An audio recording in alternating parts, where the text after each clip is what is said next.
Talent Sprint. I'm happy to present to you a new series to help you prepare for your AMCAT exams. This video clip is part of our free live class on YouTube where we discuss questions from previous year AMCAT examinations. I hope you will enjoy this video. So let me just share my screen with you. For the topic, classes and objects. So have a look at this particular question. It's a big piece of code and try to guess the answer. It's on the topic classes and objects. The first question from this particular topic. It's a huge piece of code. And again, you have just 1 minute. Do I have an answer? So I have the first answer. Arun says C, Jitendra says C. Okay guys, I think some of you are answering the previous question number 9, but we are now on question number 10. So while answering, just put the question number that you are answering for, so that I will be able to understand which question you are answering. Okay, just say question 10 option C. That will be great if you will do that. So Chaitanya has answered that the option is B, compilation error due to line 1. Okay, so A prints 37. That's what Jagapati has answered. Okay, let me just see if I have some more option. Okay, so Pramod says answer is C, option C. Okay, Rakesh says A. Okay guys, so since this is the first question from objects, classes and objects, I'm going to give you much more tips. So I'm going to show you the tip. Before showing the tip, I just want you to have an attention here.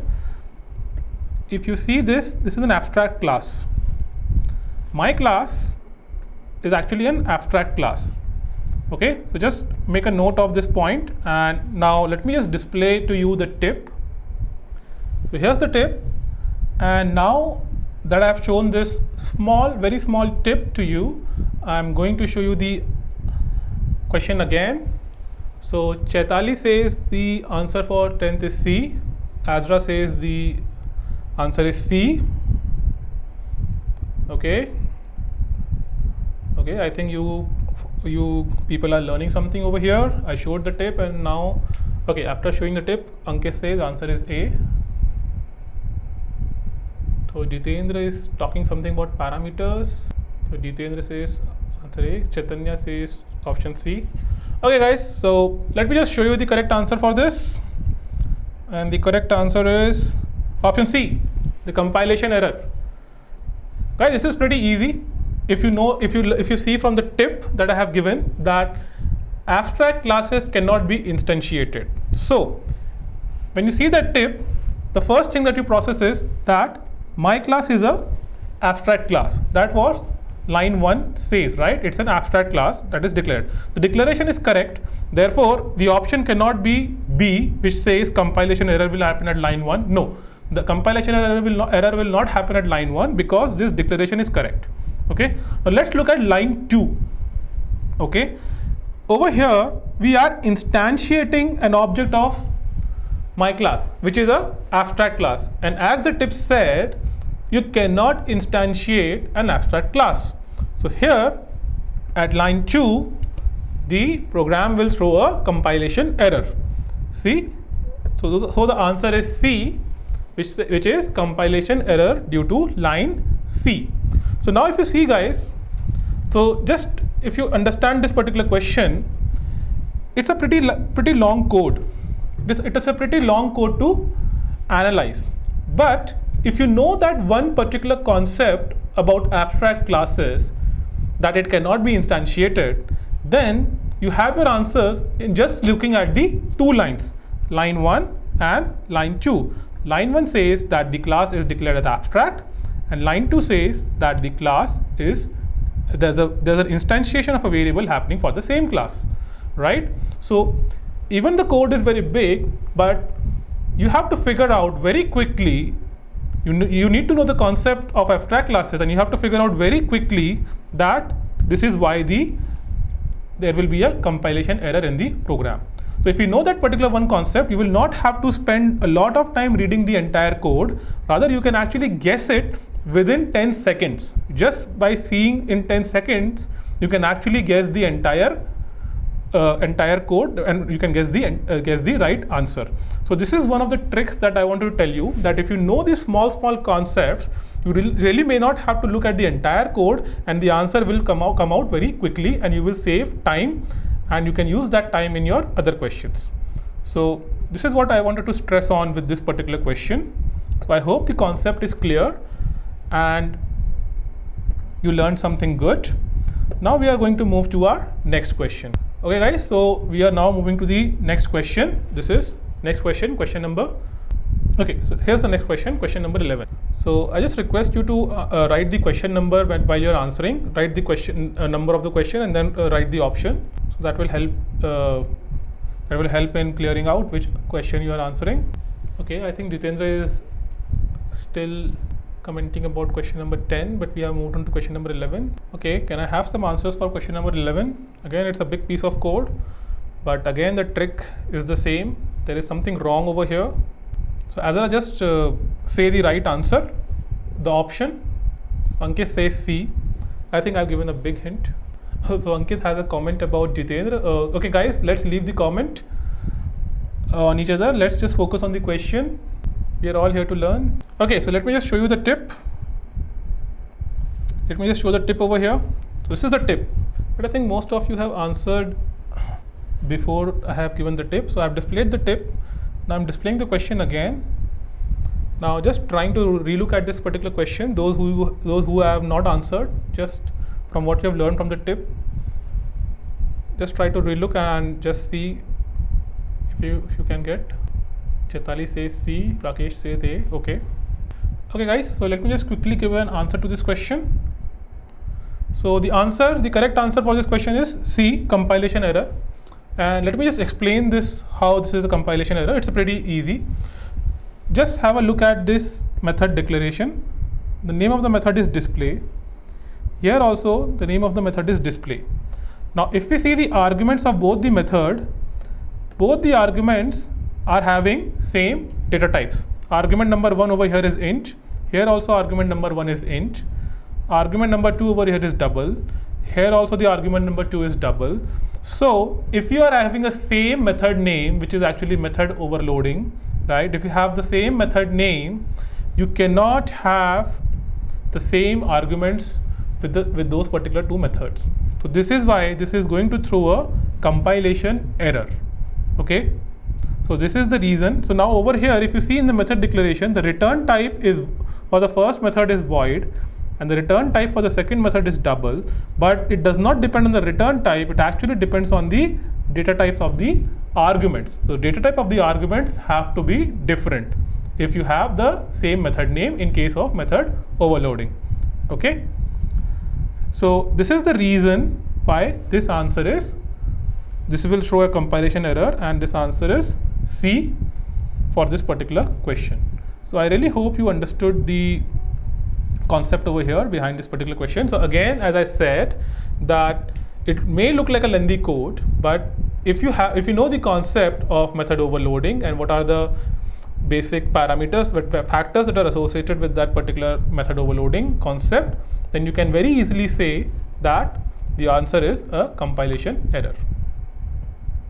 So let me just quickly move to my next question, question number 12. Okay, so let's move to question number 12.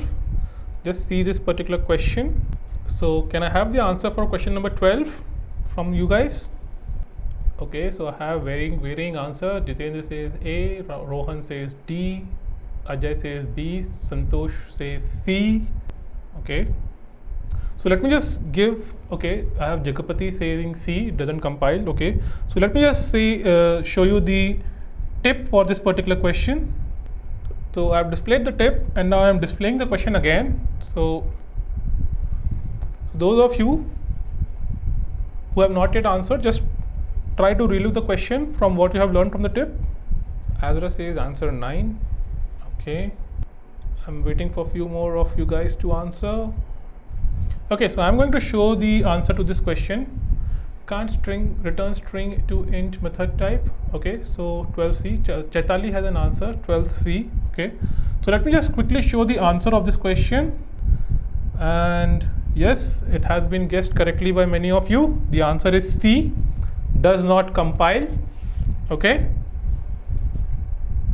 So let me just explain how this is the answer. It's pretty simple.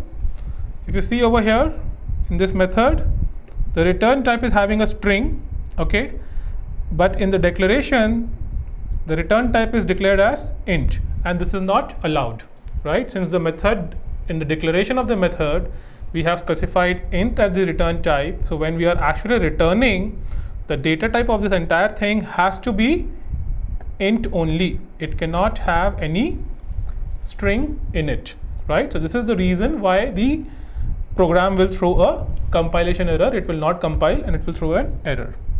Okay, so I really hope that this was clear. It was a pretty simple question if you understand that particular concept, right? So let me just move on to my next question, which is going to be the last question for topic classes and object. So here's the next question. So this is question number 13, and it's a really simple one. Okay, if you have a very basic understanding of classes and object, you should be able to answer this particular question. From the language, it looks a bit twisted, but it's pretty simple question. So guys, just give me the answer for this question number 13. Okay, so I have the answers. Chaitanya says C, Rakesh says A, Raja says C, Pramod says 13 is B, 3 objects and 2 reference variables. Okay. Okay, so I have 4 or 5 answers over here. Now let me just show you the tip for this particular question. So Ajay also says Ajay has an answer A. So let me just show you the tip for this particular question. I have a lot of answers. So here's the tip. It's a pretty obvious tip, right? If you know anything bit about variables, objects and classes, you will definitely know this particular tip. Now, once that I have shown the tip, I'm going to display the question again, and you guys can have a go again based on the tip. If you would like to change your answer, or if someone wants to give the answer. Okay, Anuradha Tiwari says A. Okay, Jagpati says A, Jitin says D. Okay. Okay guys, let me show you the answer for this particular question. The answer for this particular question is A. And now let me just explain how the answer is A. It's a pretty simple thing. So here, if you look at the first line, we are not using new keyword and we are simply declaring the reference variables. Okay, reference to data type, reference to the type employee. Okay, we are creating 2 references, employee EMP1 and EMP2. Now coming to the second line, okay, we are instantiating EMP1 by using new keyword, right? So we have now, from the first 2 lines, we have 2 reference variables, EMP1 and EMP2, and we have 1 object, which is EMP1. Now in the third line, we are creating a new reference variable, EMP3, and at the same time instantiating it using new.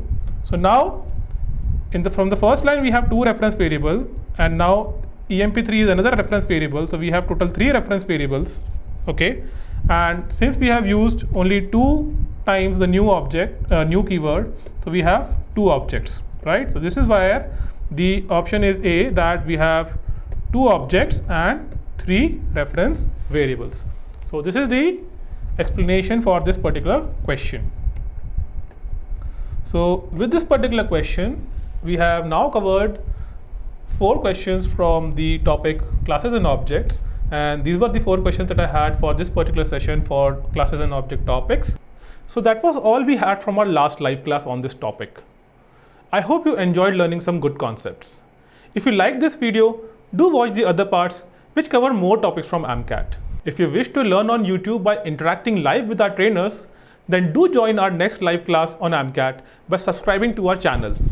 So see you all soon. Until then, happy learning.